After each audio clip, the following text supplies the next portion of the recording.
Hi అండి. Welcome back to SS Telugu audio నవలలు. ఈరోజు మీరు వినబోయే నవల 'కరుణ కథ'. రామలక్ష్మి గారు రచించారు. 1975లో వచ్చిందండి ఈ నవల. ఇక నవలలోకి వెళ్ళిపోదాం.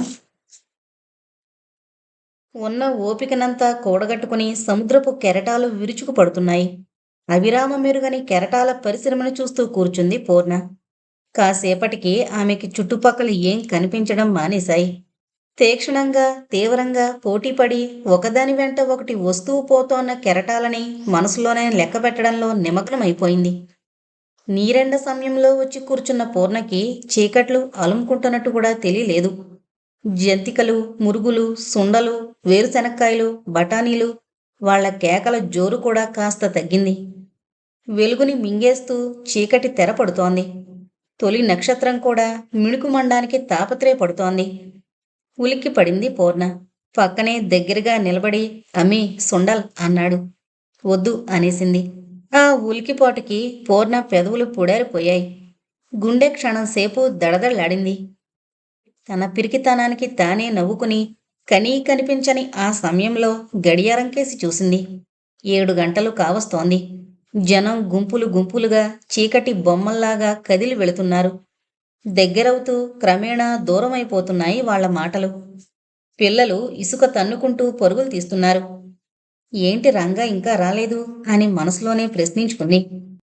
ఒంటరిగా కూర్చున్న అమ్మాయిల చుట్టూ ఈగల్లా ప్రదక్షిణాలు చేసే అబ్బాయిల బృందం ఒకటి పూర్ణ దగ్గరలోనే కూలబడింది. లేద్దామా వద్దా అనుకుని మళ్ళీ అలాగే ఆకాశం కేసి, రాబోతున్న చంద్రునికేసి, జలతారులా మెరుస్తోన్న సముద్రం కేసి చూస్తూ కూర్చుంది. ఎక్కడో ఊహల్లో ములుగున్న పూర్ణకి పక్క గుంపు వాళ్ల విసుళ్ళు ఉండి ఉండి వినిపిస్తున్నాయి. ఆడపిల్లలంటే ఈ వెధవలకి ఎంత లోకువా! వాళ్లకే ఇష్టం వచ్చినంతసేపు ఎక్కడ పడితే అక్కడ తిరిగే హక్కుందా అనుకుంది. ఏ నవమన్మధుని కోసమో అంటూ కవిత్వం ఒలకపోస్తున్నాడొకడు. లేదు గిరాకీ కోసం అన్నాడొకడు. ఛీ దరిద్రులు!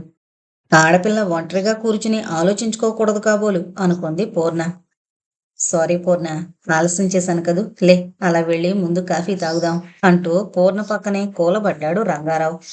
అదిరిపడి అరే ఎలా వచ్చావు, నీ చూస్తూనే ఉన్నానే అంది. ఆమె కంఠస్వరంలోనే రిలీఫ్ కనిపిస్తోంది. సరిగ్గా నీ వెనక నుంచి. సరేగాని చాలాసేపు అయిందా?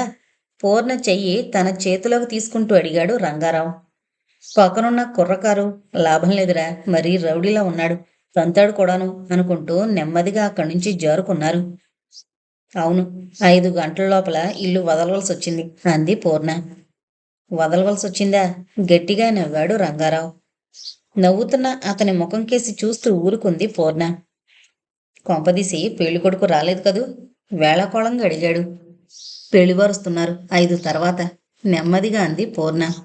మీ నాన్నది మరీ తొందర పూర్ణ, పోనీ చూసేసి నాకు నచ్చలేదని చెప్పేయ్. ఈసారి ఇంకా కుదరదు రంగా, మనం గుళ్ళో పెళ్లి చేసుకున్నాం. ఇంకప్పుడు పూర్ణ మాట ఇంకా పూర్తి కాకుండానే ఇంకప్పుడు 2 పూట్ల తిండికి డింకీలు కొడదాం. బ్రతకడం అంటే నీకెందుకంత భయం? నాకు ఉద్యోగం ఉంది, నీకు ఏదో దొరకపోదు, హాయిగా బ్రతకొచ్చు. 200తో ఏం హాయి? తిండి కూడా పూర్తిగా గడవదు. నన్ను ఉట్టినే తొందర పెట్టకపోర్నా, కొంచెం ఓపిక పట్టు. అమ్మని నాన్నని ఒప్పించేసి పెళ్లి చేసుకుంటాను. ఇంకప్పుడు నాకు నీకు కూడా ఉద్యోగం బెడదుండదు, హాయిగా దర్జాగా కాలు మీద కాలేసుకుని బతకచ్చు. నిర్వికారంగా అంటున్న రంగారావు ముఖంలోకి రెపవాల్చుకు చూసింది పూర్ణ. పెళ్లికి డబ్బుకి సంబంధం లేదు రంగా, పెళ్లికి ప్రేమకి ఎంతైనా సంబంధం ఉంది. మనిద్దరం ప్రేమించుకున్నాం, ముందు పెళ్లి చేసుకుందాం. అదొక్కటే ఇప్పుడు నన్ను రక్షించగలడు. మా నాన్న ఇంకా ఆగడు. నా బాధ్యత ఆయన్ని కొంగదీస్తోంది. నేనిప్పుడు చేసుకోననే మొండితనం అనుమానాన్ని రేకెత్తిస్తుంది. రంగా ప్లీజ్ ఇంకా జాప్యం చేయకు. రంగారావు తల కింద చేతులు పెట్టుకుని వెలకిల్లా పడుకున్నాడు. ఆకాశంలో నక్షత్రాల వెలిగే గాని చుట్టూ ఉన్న చీకటి కనిపించని అదృష్టవంతుడు రంగారావు. ఏ సమస్య కొట్టుమని 10 నిమిషాలు అతన్ని వేధించడానికి మనసులో నిలవదు. పెళ్ళి పెళ్ళి అంటూ ఉట్టినే తొందరపడిపోకున్నా నెమ్మదిగా చేసుకుందాం. మీ నాన్నకేదో చెప్పు. వస్తున్న కోపాన్ని ఆవేశాన్ని అణుచుకుంటూ మరి నా పరిస్థితి అడిగింది పూర్ణ. అంటే లేచి కూర్చుంటూ అడిగాడు రంగారావు. రేగిందేమో క్రాఫ్ సరిచేసుకున్నాడు. ఆ చీకట్లో అతని చేతి రేడియం డైల్ గడియారం 8:30 దాటిందంటుంది. చేతి ఉంగరంలో రవ్వ నక్షత్రాల వెలుగుని ఆకర్షించి ఇంకో చిరు నక్షత్రంగా మిణుక్కుమంది. తెల్ల గులాబుల అత్తరు వాసన గాలిలో తేలుస్తోంది. పూర్ణకి ఏం చెప్పాలో తెలియలేదు. నీకు తెలీదా? తెలిసే నన్ను ఏడిపించడానికని అలా అంటున్నావా? ఆవేశంగా రంగారావు భుజాలు రెండు పట్టి కుదిపడిగింది పూర్ణ. తెలిస్తే ఎందుకు అడుగుతాను పూర్ణ? చెప్పు, నీ పరిస్థితికేం? దివ్యంగా ఉంది. ఈ చీకట్లో నీ కళ్ళు చేపపిల్లల్లా మెరుస్తున్నాయి. నా మీద కోపంతో నీ పెదవులు అదురుతుంటే గట్టిగా వాటిని ముద్దు పెట్టి బుద్ధి చెప్పాలనుంది. పూర్ణ, ఇలా దగ్గరగా రా. చేతులు చేపాడు. రంగా, నువ్వెప్పుడూ సీరియస్గా ఆలోచించవా? నీకు అసలు ఎదుటివారి మనసులో చెలరేగుతున్న ఆందోళన గురించి పట్టనే పట్టదా? నా అందం, నా చందం నీవే. ఎప్పుడో నేను నీ దాన్నయ్యాను. కానీ ఈవేళ ఈ అనుబంధానికి సాంఘికంగా ఓ పరపతి కల్పించమని అడుగుతున్నాను. నేను ఉట్టి మనిషిని కాదు రంగా. నాకిప్పుడు 5 నెలలు. ఇంకెన్నాళ్ళు ఈ రహస్యం దాచగలను? ఇంట్లో ఇంకో ఆడదిక్కు లేని దాన్ని కనుక ఈ మాత్రం దాగింది. చెప్పు, నా ఆత్రం ఇప్పుడైనా అర్థమవుతోందా? ఆవేశంగా అరిచినట్టు అడిగింది. ఆమె కళ్ళు వర్షించడానికి సిద్ధంగా ఉన్నాయి. నీటి పొర కమ్మిన ఆ కళ్ళు చీకట్లో మరీ వింతగా విశాలంగా ఉన్నాయి. రంగారావు తేలిగ్గా నవ్వేశాడు. చంపో పో, ఇంకా ఏం చెప్తావో అని హడలిపోయాను. అంటే? వింతగా అడిగింది పూర్ణ. అదే, నువ్వు వెంటనే పెళ్లి చేసుకోకపోతే ఆ వస్తున్న పెళ్ళికొడుకుని చేసుకుంటానంటావేమోనని భయపడి చచ్చా.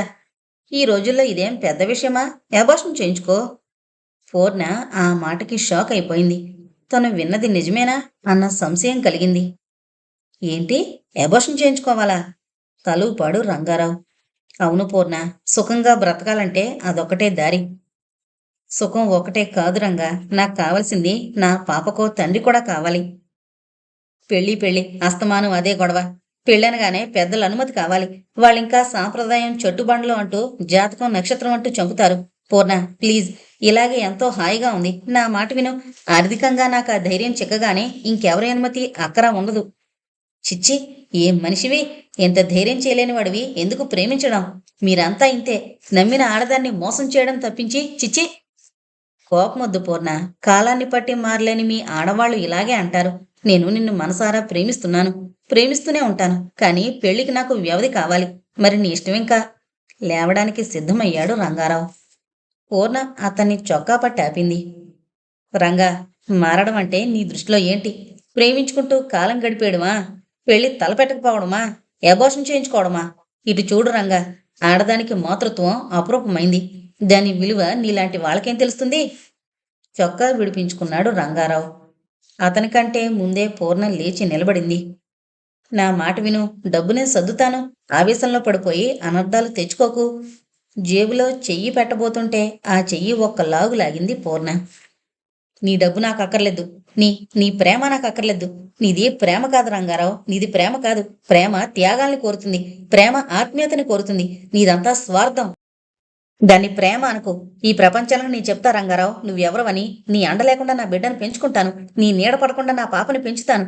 నేను నేను పుట్టని పాపని నీలా కసాయిగా చంపను. నీలాంటి పిరికివాడి బిడ్డగా కాదు రంగా.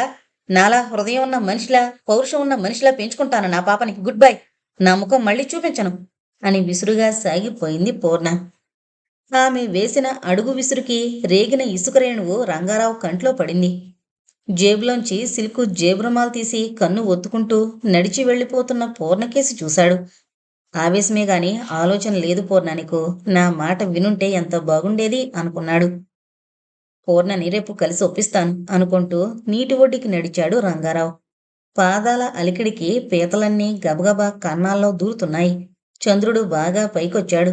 సముద్రం, బీచ్ కూడా వెన్నెలలో స్పష్టంగా కనిపిస్తున్నాయి. కోపంతో పూర్ణ గబగబా ఇంటికేసి నడిచింది. కారనేసన్ కోయిల వీధిలోనికి మళ్ళింది. వరుసగా కాలనీలో ఉన్న ఇళ్లలో ఒక ఇంట్లో ఉంటున్నారు పూర్ణ తండ్రి. పూర్ణ చిన్న ఉద్యోగం చేస్తోంది. రోజూ సరదాగా స్నేహితులతో బీచ్ రోడ్డును నడిచొచ్చే పూర్ణకి రంగారావుతో పరిచయం అయ్యి అది ప్రేమగా మారింది. చక్కగా మాట్లాడే రంగారావుకి, చలాకీగా ఉండే పూర్ణకి స్నేహం కలవడంలో ఆశ్చర్యం లేదు. కాని పూర్ణ తండ్రికి కూతురి పోకడ నచ్చలేదు. ఎలాగైనా ఓ ఇంటిదాన్ని చేసేస్తే తన బాధ్యత వదులుతుందని ఆ ముసలాయన ఆశ. అలా సంబంధాలు చూస్తూనే ఉన్నాడాయన. పూర్ణ వాటికేదో ఒక వంక ఎంచి తిప్పికొడుతూనే ఉంది. ఆ రోజు సాయంత్రం 5 గంటల తర్వాత రాబోయే పెళ్లివారి కోసం ఆఫీసుకి సెలవు పెట్టి తీరాలన్నాడు. సెలవు పెట్టింది. కానీ 6 గంటలకి రంగారావుని కలిసి ఏదో ఒక నిర్ణయానికి రావాలనుకున్న పూర్ణకి ఇల్లు దాటగలగడం గగనమైపోయింది. కానీ ఏం లాభం? నా ఆశలన్నీ నేలకూలాయి. ఇంక నా కర్తవ్యం ఒక్కటే మిగిలింది అనుకుని పోతున్న ధైర్యాన్ని కూడగట్టుకుని ఇంటికి నడిచింది. ఇంట్లో ముందు గదిలో నలుగురు పెద్ద మనుషులు కూర్చునున్నారు. వాళ్ల ముఖాల మీద విసుగు స్పష్టంగా కనిపిస్తోంది. అవును మరి, పెళ్లి కూతుర్ని చూద్దామనొచ్చిన పెద్ద మనుషులు పెళ్లి కూతురు కోసం ఎదురుచూస్తూ కూర్చోవలసొచ్చింది. కాలుగాలిన పిల్లిలా వీధి గుమ్మంలోంచి ఇంట్లోకి, ఇంట్లో నుంచి వీధి గుమ్మంలోకి తిరుగుతున్నాడు పూర్ణ తండ్రి. ఆయన కళ్ళు అప్పుడే కాలనీలో అడుగుపెట్టిన పూర్ణపై పడ్డాయి. గబగబా లోపలికి పరిగెత్తాడు. అదిగో ఆ అమ్మాయి వచ్చేస్తుందండి. ఏ స్నేహితురాలకో ఒంట్లో బాగాలేదంది. పిచ్చితల్లిది జాలిగుండె అన్నాడు లేని నవ్వు కష్టపడి తెచ్చుకుంటూ. లోనికొస్తూనే పూర్ణ తండ్రి పక్కగా నిలబడింది. అలిసిన ఆమె కనురెప్పలు బరువుగా వాచున్నాయి. ఏంటి నానా అంది. ఆ అబ్బాయితో నిన్ను చూసుకునేందుకొచ్చారు. ఇప్పుడే చెప్తున్నా తల్లి, ఒకసారి నిన్ను చూస్తే ఇక సంబంధం ఖాయమైనట్టేనని అంటూ కూతురి తల నిమిరాడు. పూర్ణ ధైర్యాన్ని కూడగట్టుకుంది. తండ్రి చేయి అందుకుంటూ, నాన్న, వీరిని క్షమించమను, దయచేసి వెళ్ళమను. నేను పెళ్లి చేసుకోను నాన్నా. పెళ్లి పెద్దలు ఉరమని పిడుగు పక్కనే పడ్డంత ఉలిక్కి పడ్డారు. ఏం పిల్లని పెంచావయ్యా? ఈ పిల్ల ఉంచిన తలెత్తదు, ఉత్తమ ఇల్లాలన్నావు అన్నాడో పెద్ద మనిషి. క్షమించండి, నాకు పెళ్లి చేసుకోవడం ఇష్టం లేదు. మీరు వెళ్ళిరండి. వెళ్ళక మీ చూరట్టుకునే వేలాడుతామనుకోకమ్మా, బరి తెగించింది. రండి వెళదాం అంటూ అంతా లేచారు. గుమ్మంకేసి నడుస్తోన్న వారికి అడ్డుపడి, ఉండండి బాబు, ఏదో పొరపాటు జరిగిపోయింది అంటూ ప్రాధేయపడుతున్న పూర్ణ తండ్రిని పక్కకు నెట్టి వెళ్ళిపోయారు. కూతురికేసి తిరిగి, ఎంత పనిచేసావు పూర్ణ, ఇంక నీకు పెళ్ళెలవుతుంది? ఈ సంగతి నలుగురు నోట పడితే ఇంకెవరు చేసుకుంటారే నిన్ను? కూతురి భుజాలు పట్టి కుదిపేశాడు. తన భుజం మీదున్న తండ్రి చేతులు రెండూ నెమ్మదిగా తీసేస్తూ, నాకింకా పెళ్ళవదు నాన్న, నాకింకా పెళ్లి తలపెట్టకు. తండ్రి ముఖంలోకి చూసాగింది. కరుణ ఉట్టిపడే ఆయన ముఖంలో కోపఛాయలు పరుచుకుంటున్నాయి. ఏంటే నువ్వనేది? నీకేమైంది? అరిచారు. నేను గర్భవతి నాన్న, నేను పెళ్లి చేసుకోను నిర్వికారంగా అంది పూర్ణ. ముసలాయన ఆవేశంతో ఊగిపోయాడు. ఆయన నోట మాట రాలేదు. పూర్ణని పిచ్చిగా ఆ చెంప ఈ చెంప వాయించాడు. కసి తీరక 2 చేతులతో పీక పట్టుకున్నాడు. పాపిష్టిదానా, నా పరువు తీసావు కదే. ఇలా చెప్పడానికి బ్రతుకుండే బదులు చావలేకపోయావా? పూర్ణ పెదవుల మీద పేలవమైన నవ్వు వెలిసింది. మీరలా అంటారని తెలుసు నాన్న. మీరెంతకంటే ఏమీ అనరని తెలుసు. నా మీద సానుభూతి చూపి నన్ను ఆదరిస్తారని నేనెలా అనుకుంటాను నాన్న? మీరెప్పుడైనా అడిగారా? అడగరు మీరు. ఇదే అమ్మే బ్రతుకుంటే కనీసం ఎవరైవాడు అనేనా అడిగేది. కాళ్ళ వేళ పడినా వాణ్ణి ఒప్పిస్తాను చెప్పమనేది. మీరలా అనలేరు నాన్న. మీకు పరువు ప్రతిష్టలు ముఖ్యం. వాటి మధ్య మానవత్వానికి చోటేది? మీరు మగవాళ్లే కదా. మమకారం కోసం పరువెలా వదులుకోగలరు? మీకు నేను ఏమైపోయినా పర్వాలేదు. మీ పరువు దక్కితే చాలు. దక్కించుకోండి, నన్ను చంపేయండి అంటూ తండ్రి చేతులతోనే తన పీక నొక్కుంది పూర్ణ. ఛీ, ఆగాయి చెప్పు మనిషివి. నా కళ్ళ ముందు నుండి ముందు బయటకు పో.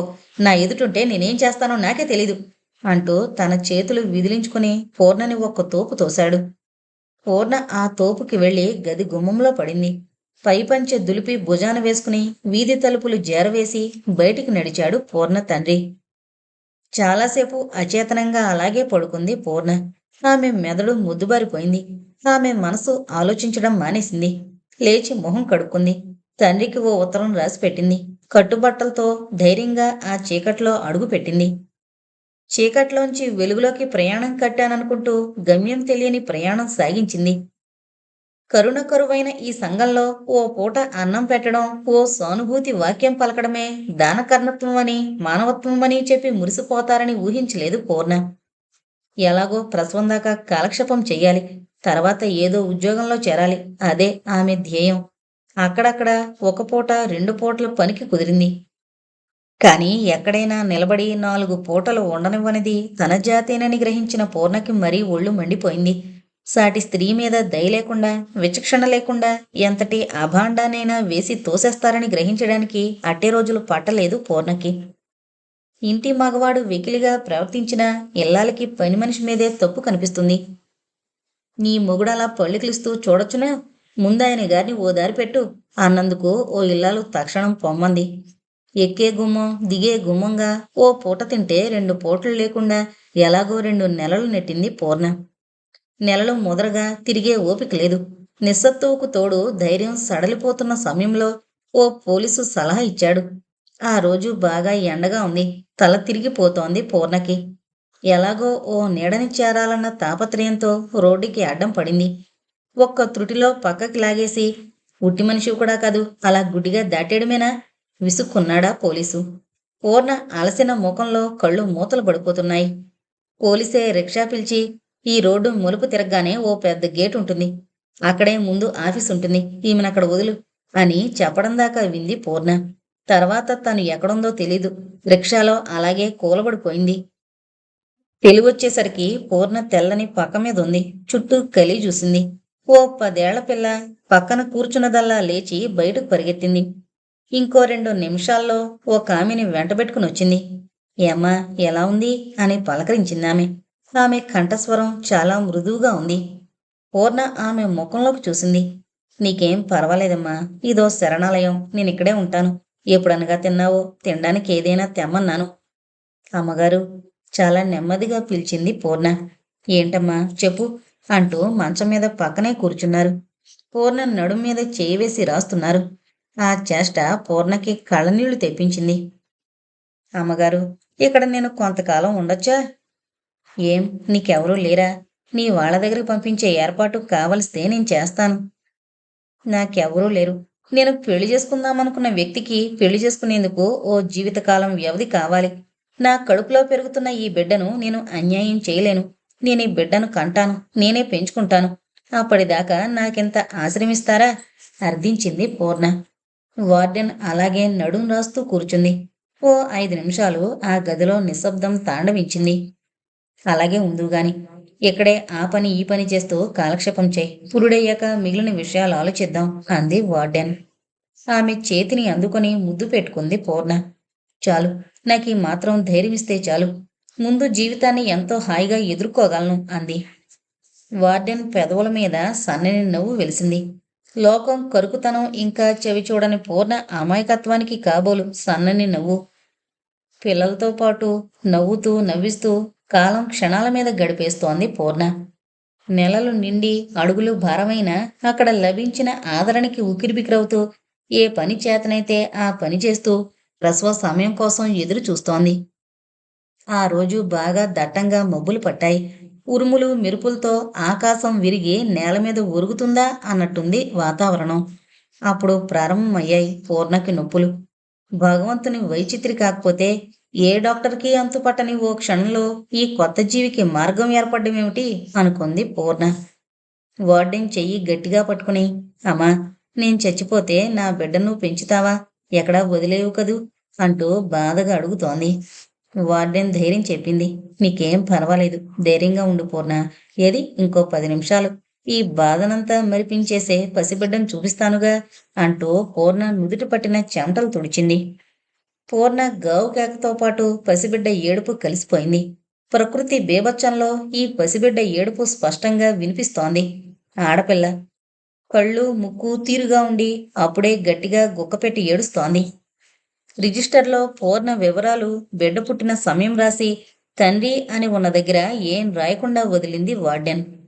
పూర్ణ కంటే వయసులో ఏమంత పెద్దది కాకపోయినా వార్డెన్ అనుభవజ్ఞురాలు. ఓర్పు, స్త్రీ సహజమైన నేర్పు కలది. అందుకే సమయం చూసి అడగాలని ఊరుకుంది.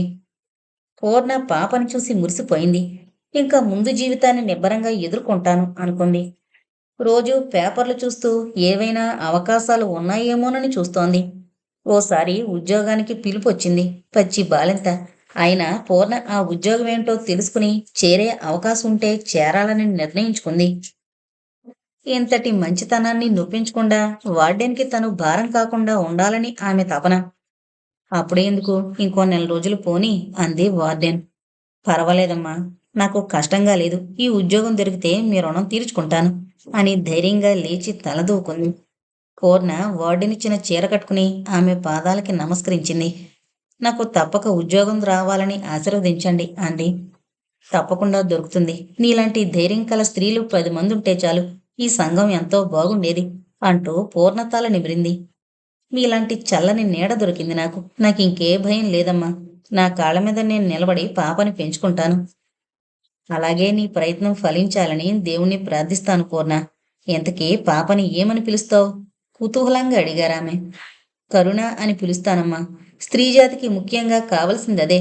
సాటి ఆడదాని మీద దయాదాక్షిణ్యాలు లోపించిన ఈ లోకంలో నా బిడ్డ ఓ ఆదర్శ మహిళగా వెలగాలి. పిరికిపంద కాకూడదు. నా తల్లి కష్టంలో సుఖంలో కంటతడి పెట్టకూడదు. అంత గుండె నిబ్బరం కలదానిగా రూపొందిస్తాను. ఆశయాలిప్పుడు అలా ఉన్నతంగానే ఉండాలి. నక్షత్రానికి వల వేస్తే కనీసం చెట్టు పై కొమ్మకైనా తగిలే అవకాశం ఉంటుంది. వెళ్ళిరా పూర్ణ. ఇందా ఈ డబ్బుంచు. చాలా దూరం వెళ్ళాలి. పూర్ణ సమాధానం చెప్పకుండా డబ్బు అందుకుంది. ఆమె కళ్ళు కృతజ్ఞతతో నిండి వర్షించడానికి సిద్ధపడుతున్నాయి. వెళ్ళొస్తానమ్మా అంటూ గబగబా శరణాలయంలోని ఆఫీసు గది దాటి కాంపౌండ్లోకొచ్చింది. గేటు దగ్గర గుర్క కొద్దిగా తలుపు తెరిచాడు. పూర్ణ గేటు దాటి రోడ్డు వైపు నడిచింది. పూర్ణ బస్టాండ్లో నిలబడింది. ఎందుకో ఆమెకన్నీ శుభసూచనలే కనిపిస్తున్నట్టు అనిపించింది. నాకు ఈ ఉద్యోగం తప్పకుండా వస్తుంది. నా కాళ్ళ మీద నేను నిలబడగలిగానంటే ఇంకా ఏ బెంగా ఉండదు నాకు అనుకుంటూ కనబడని దేవతలందరికీ మనసులోనే మొక్కుకుంటూ బస్సు కోసం చూడసాగింది. తిరువత్తియూరు వెళ్లే బస్సులు ఒక్కసారి వరుసగా మూడొచ్చేసరికి పూర్ణకింకా ధైర్యం వచ్చింది. పిచ్చి మనసు. ఉత్సాహం ఉరకలు వేస్తున్నప్పుడు అన్నీ మనకు అనుకూలంగా జరుగుతున్నట్టే అనిపిస్తోంది.